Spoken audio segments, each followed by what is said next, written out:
जो मनुष्य पाप और वासना के चक्कर में फंस जाता है वह इस कहानी को अवश्य सुने। जिंदगी बदल जाएगी।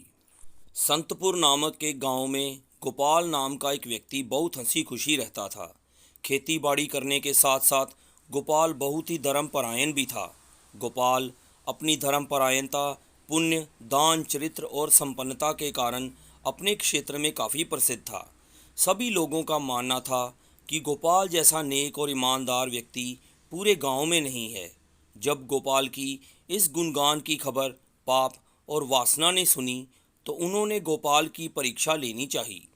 पाप ने एक बूढ़े ब्राह्मण का रूप बनाया और वासना ने एक सुंदर युवती का, और दोनों गोपाल के घर की तरफ चल दिए। एक दिन की बात है, शाम होने लगी थी और रोशनी भी काली चादर ओढ़ने लगी थी। दिन भर के थके किसान और मजदूर अपने अपने घरों में लौट रहे थे। गोपाल भी अपने घर पर पहुंचा ही था कि दरवाजे पर खटखटाने की आवाज़ सुनाई दी। आवाज़ सुनकर गोपाल ने दरवाज़ा खोला तो सामने एक बूढ़ा ब्राह्मण व्यक्ति और एक खूबसूरत युवती खड़ी थी। बूढ़े ब्राह्मण व्यक्ति को देखकर गोपाल ने कहा, आप कौन हैं और मैं आपकी क्या सहायता कर सकता हूँ? बूढ़ा ब्राह्मण बोला, मैंने आपका बहुत नाम सुना है और आपकी यश गान से प्रभावित होकर मैं आपके पास आया हूँ।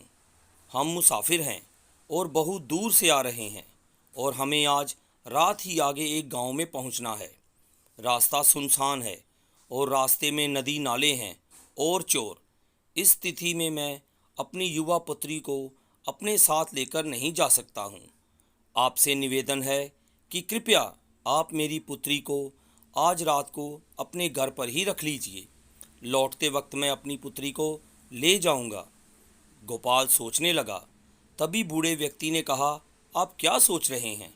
आप जैसे धर्मशील व्यक्ति के चरित्र पर तनिक भी संदेह की कोई गुंजाइश नहीं है।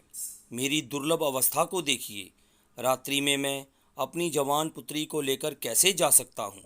गोपाल ने धर्म की मर्यादा और अतिथि सम्मान को समझते हुए उस ब्राह्मण की पुत्री को अपने घर पर रख लिया। पाप अपनी कुटिल योजना की पहली सफलता से बहुत खुश था।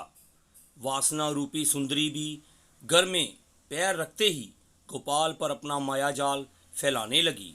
नाना श्रृंगार बनाकर, अपने मीठे बोल से, रूप यौवन दिखाकर उसे रिझाने लगी। संगत का ऐसा ही प्रभाव होता है।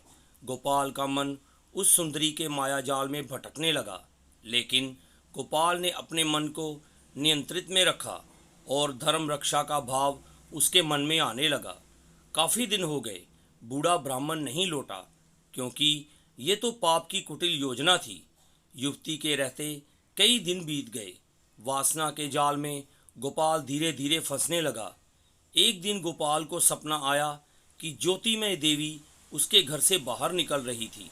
गोपाल ने पूछा कि आप कौन हो देवी, और मेरे घर से बाहर क्यों जा रही हो? देवी ने कहा, तुम धर्म से हटने लगे हो। मैं सौभाग्य लक्ष्मी हूँ।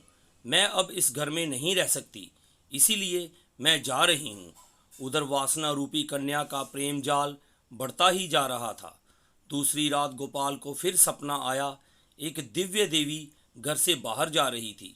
गोपाल के पूछने पर उन देवी ने जवाब दिया, तू वासना रूपी उस युवती के चक्कर में पड़ गया है। मैं यश लक्ष्मी हूँ, इस कारण यहाँ से जा रही हूँ। तीसरे दिन गोपाल ने फिर सपना देखा। एक देवी प्रकट होकर कहने लगी, तुम वासना के जाल में फंसते जा रहे हो। मैं कुल देवी हूँ और ऐसे में मैं इस घर में नहीं रह सकती। मैं जा रही हूँ। इतना कहकर वह भी चली गई। कुछ दिन और बीत गए। वासना रूपी युवती गोपाल से और निकटता बढ़ाने लगी। तभी उस रात गोपाल को एक और सपना आया। एक दिव्य पुरुष घर से निकल रहा था। उन्हें देखकर गोपाल ने उनके पैर पकड़ लिए और पूछा, आप कौन हो और घर से क्यों जा रहे हो? उस दिव्य पुरुष ने कहा, मैं धर्म हूँ।